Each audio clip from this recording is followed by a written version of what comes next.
Bitcoin adalah zero sum game. Kalian yakin? Balik lagi sama gue Aje di channel Solusi Investasi.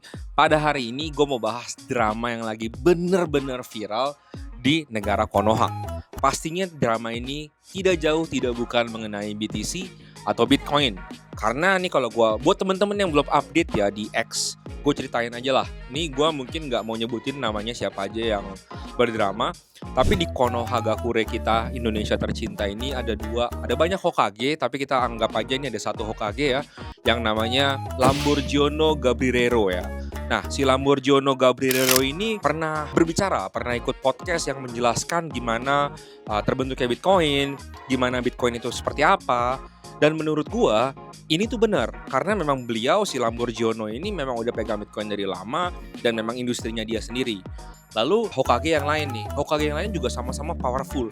Kita sebut aja Andrirero Maso gitu. Nah, Andrirero Maso ini sebenarnya bukan orang yang mendalami tentang Bitcoin, tapi dia mengucapkan statement yang menurut gua dan banyak crypto bros ya cukup unik, which is Bitcoin itu zero sum game. Lalu dikaitkan lagi karena ada satu menurut gua ya kita sebut aja yang masih muda ya, bocil yang lumayan viral juga.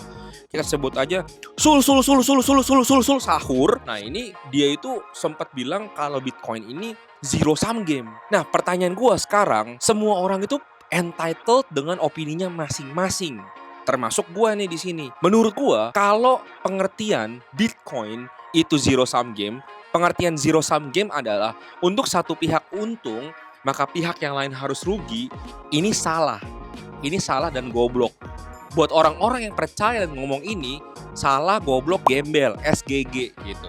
Tapi gue tahu ya tadi Andrirero Maso dan juga Sul Sahur tidak ngomong itu, mereka punya argumen yang lain. Tapi banyak netizen kan nggak ngomong kayak gini. Gue nggak mau dive deep terlalu detail ke argumen mereka masing-masing karena gue mau jelasin aja biar lu tuh tahu kalau Bitcoin itu tidak zero sum game. Nah di sini makanya kita bahas. So argumennya adalah zero sum game. Zero sum game itu apa dulu gitu kan? Ini gue mau kasih satu umpama dan perumpamaan kita bikin biar lebih gampang ya. Jadi zero sum game itu kita anggapnya sebagai ada satu kue gitu. Pada saat kuenya dipotong dibagi dua ya, berarti ada si satu dapat kue setengah, satu lagi dapat kuenya setengah. Harga kuenya $1.000 ya. Ketika si yang dapat setengah ini jual $600, yang ini harus jual $400 karena harga kuenya $1.000. Pada saat itu si A untung 100, si B rugi 100. Eventually itu zero sum namanya, karena sama-sama untung 100, rugi 100. Untuk si A untung, si B-nya rugi. Itu zero sum game yang sebenar-benarnya. Dan ini applicable di 99,9999% dari altcoin atau cryptocurrency yang sekarang ada, terutama meme coin. Buat teman-teman yang suka banget dengan trenching, suka banget dengan beli meme coin, ini teman-teman mesti tahu. Meme coin itu zero sum game. Untuk satu orang untung, satu orang lain mesti rugi. Makanya ada sebutan EL, exit liquidity, di mana kalian yang baru beli belakangan ya akan meninggal karena kalian akan menjadi tempat cuci piring orang-orang yang beli di depan, beli duluan gitu ya. Nomor 2 adalah futures. Trading futures itu zero sum game. Kenapa?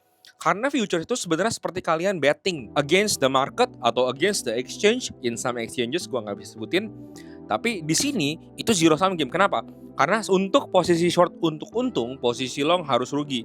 Tapi bang, kalau lu bilang future itu zero sum game, kenapa Bitcoin gak zero sum game? Nah, di sini gue mau kasih sedikit pencerahan buat kalian. Gue akan kasih satu table. Ini chart dari Glassnodes. Kalian bisa banget check out websitenya. Kalau kalian mau sign up, menurut gue super freaking worth it untuk kalian yang senang OA atau on-chain analysis. Di sini kalian bisa lihat pemegang Bitcoin itu 99% yang pegang Bitcoin di spot itu untung.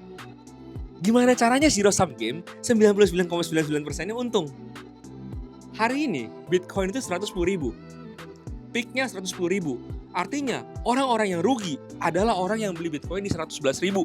Karena orang yang beli di 110.000 untung atau BEP, orang yang beli di 108.000 untung, orang beli di 107.000 untung, orang beli di 106.000 untung. Sampai sini lu paham nggak? Ini evidence nomor 1 kenapa Bitcoin itu tidak zero sum game. Nomor 2, sekarang gue kasih, ini gue pernah lihat di X-nya siapa, ini gue kasih lihat nih. Tung tung tung tung. Intinya di sini adalah penyesalan orang ketika mereka menjual Bitcoin. Orang pegang Bitcoin dari 2011, dijual di 2014. Profit nggak? Profit. Happy nggak? Gua jamin nggak happy. Kenapa? Karena dia jual di 2014 sama dia jual di 2025, opportunity cost yang hilang sangatlah besar. Kalau gua nggak salah ada satu tweet yang ngebahas tentang rumah di mana orang itu jual 800 Bitcoin untuk beli rumahnya di tahun 2017 kalau gue nggak salah. Lalu di tahun 2021 dia jual rumahnya, dia beli lagi Bitcoinnya cuma dapat 50 Bitcoin. Dan penyesalan dia ever bukan menjual atau membeli rumah, tapi menjual Bitcoinnya dia. Ini sekali lagi gak bisa zero sum game kalau semuanya untung. Bitcoin itu ketika semuanya untung, it's not zero sum game. Sekali lagi. Jadi statement zero sum game ke dalam Bitcoin menurut gue itu salah besar. Dan orang yang tahu ini dan ngomong ini itu gak layak buat kalian follow.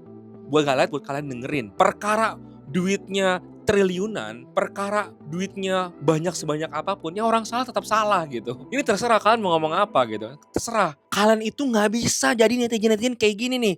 Si Deve Kontoru, namanya aja udah bener-bener menunjukkan kegoblokannya dia. Kalau teman-teman baca komennya, ini bener-bener goblok banget. Dengerin video sampai akhir aja enggak, udah berani-beraninya komen gitu. Ngomongin kekayaan, gue jamin ini orang miskin semiskin-miskinnya. Kalau dia gak miskin, dia gak akan komen kayak gini. Kemiskinan kalian, kegoblokan si orang ini, itu menunjukkan IQ-nya dia yang gak bisa komen, gak bisa nonton sampai akhir, mendengarkan sampai akhir. Di situ aja gue udah bilang, penting banget buat kalian pegang Bitcoin. Itu dia pasti gak ngerti. Itu kebiasaan orang, ngelihat judul gak ditonton sampai akhir. Jangan kalian menjadi kontoru ya.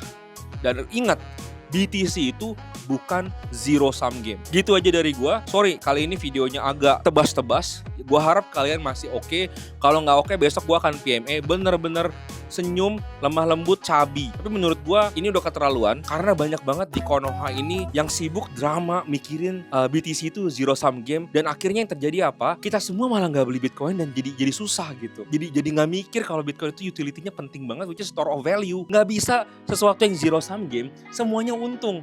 Ini udah gue kasih 2 evidence ya, yang bener-bener kalau kalian masih gak ngerti juga, gue udah gak ngerti lagi. Ini OA yang ngomong, OA pengalaman orang yang ngomong. Pengalaman gue juga pernah kayak gitu. Lu gak usah aneh-aneh deh, gak usah aneh-aneh. Gue tungguin lu kalau mau ketemu di mana, gue banyak banget di event. Lu datang ke event Web3 Week Asia 2025, Coinfest, MYBW, GMGN. Gue datang ke sana, gue banyak banget datang ke offline event. Datang aja. Lu mau ketemu, mau ngobrol langsung sama gue, mau nanya kenapa lu masih jadi gembel, gue kasih lu free one-on-one chat. Oke, see you guys next time.